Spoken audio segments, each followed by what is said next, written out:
Hello and welcome to ACMA TV. Today we're talking with Luke Hopewell. He's the editor of Gizmodo.com.au.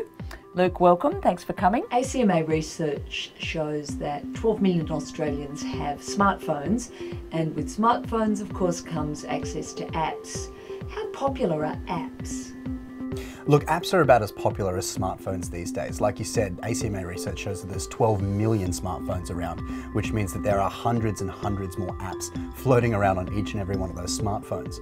Because no matter what platform you have, you are connected to an app store of some kind, whether it's Google Play on your Android phones, or whether it's BlackBerry World, or whether it's just the plain old App Store on iOS. Everyone's got one and everyone's downloading apps.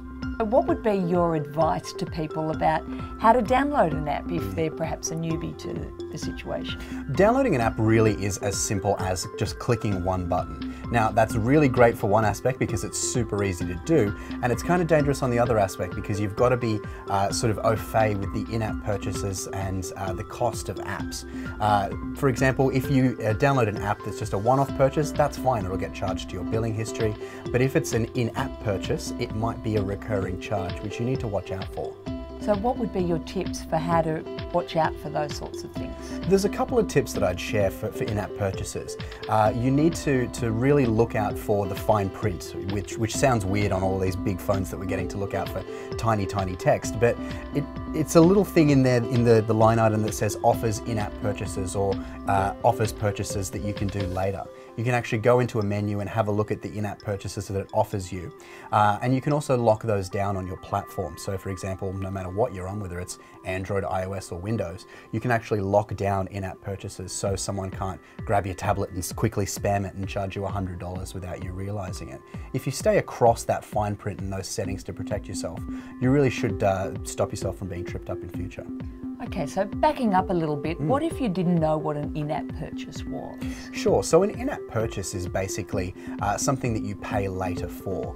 While the app itself may have been free to download and without an actual added cost, they do offer free sort of premium tiers that developers can offer you under what's known as a micropayment. It's not going to be $10 or $20, it's going to be a small amount. It's going to be maybe 50 cents or $1 or even up to $3. But these payments are there, and if they're being triggered over and over and over again, like say for example your kid's playing a game on the sofa and every time they die they can either wait a little while to have their lives replenished, or they can buy some lives from the developer to actually make things a little bit easier. That buying of lives is an in-app purchase, and that's going to cost your account every single time they do it. Over time, that stacks in a very dangerous way. How do we protect ourselves from our children? You shouldn't have to protect yourself from your kids, but these days I guess you might have to with in-app purchases. What you can do is you can set up what's known as parental controls. In every single system and every single setup there is a parental controls feature which allows you to restrict not just in-app purchases but also the content that they're looking at if that's their tablet in particular. What you can do is you can set up a specific PIN or password that you keep secret and safe that they have to come and ask you for. You might be able to cheekily trade them for some chores and take out the rubbish before that they can pay for that again, but you can also set it up so that if you give them the password for one purchase, it's a timed thing. So for example, after 15 minutes, they're going to have to re-enter that password and they'll have to come back to you for it. It's just a way of limiting the amount of in-app purchases you can do so those costs don't skyrocket on your bill and on your credit card. You've heard some horror stories? Look, I have. There's a particularly well-noted horror story involving Apple, the large sort of tech company out of the US, which actually had to give $100 million back to this sort of class action of concerned parents who found themselves at the mercy of their kids for in-app purchases. They felt that Apple was making it too easy for developers to scam in-app purchases out of people. So what they did was they actually sued them successfully to the tune of about $100 million. Now, ever since then, every single company, not just Apple, is really trying to educate people about what an in-app purchase is, when you're going to be charged for it, how you can protect yourself from ongoing micropayments that stack themselves quite dangerously and quite high. It's actually really, the consumer wins in this perspective, because if there's more education and there's more barriers preventing people from abusing these in-app purchases, then the consumer's definitely better off. Do you think that there are some people that deliberately set out to trick? Look, developers are always trying different ways to get you to buy their in-app purchases and get you to part with your money for these micropayments. In the age of consumer education that we're in at the moment, where everyone wants to have sort of better education, more transparency around in-app purchases, there are actually regulated codes from manufacturers to developers to say, here's what you can do with in-app purchases and here's what you can't do. This is deceptive conduct, this is conduct which we're okay with. And that is in line with protecting the consumer, because at the end of the day, if someone has a bad experience on these products, it's going to lead them to turn on the product and not the developer.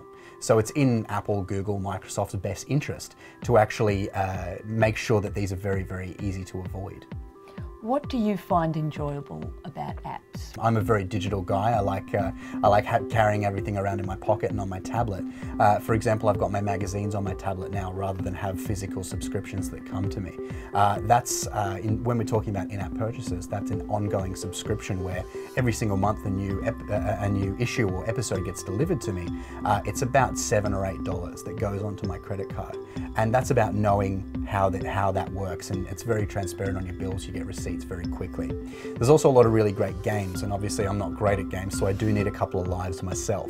So I have found myself, when I'm frustrated, hitting that buy button and maybe spending $1 to say, well, I want to get a bit more. I want to get a bit more action out of this game now, or get another item or something like that. There are so many wonderful things you can do with apps, and if you protect yourself correctly and set it up so that you're not going to fall into the traps of paying too much for apps that you never wanted in the first place, you're going to have a really great experience. Looking at apps that store your personal information, how can you be sure that that personal detail has been kept safe? You've got to protect your personal information and guard it very safely, whether it's your name or your date of birth, anything that can be connected back to you, that can be used to maybe authorize a fraudulent credit card transaction or sign you up to something in your name that you weren't really sure of. What you need to do is you need to guard all of your information, protect it like it's in a little box, because once it's out of that box, you can't stuff it back in. You can't take it back very easily. So if you're going to give your personal data to an app to look after or hold or store or even just buy something, it's definitely good to look into the provider and make sure that they're registered with the appropriate payment standards, so that you know that you're not about to be scammed out of your credit card, for example. It's also really important to make sure that you know if someone's going to on-sell your information, like social networks, that you can maybe either just not join or not give them the information that you're not comfortable parting with. A little bit of research can go a very long way towards protecting your personal information. Terrific. Luke, thanks very much. Thank you.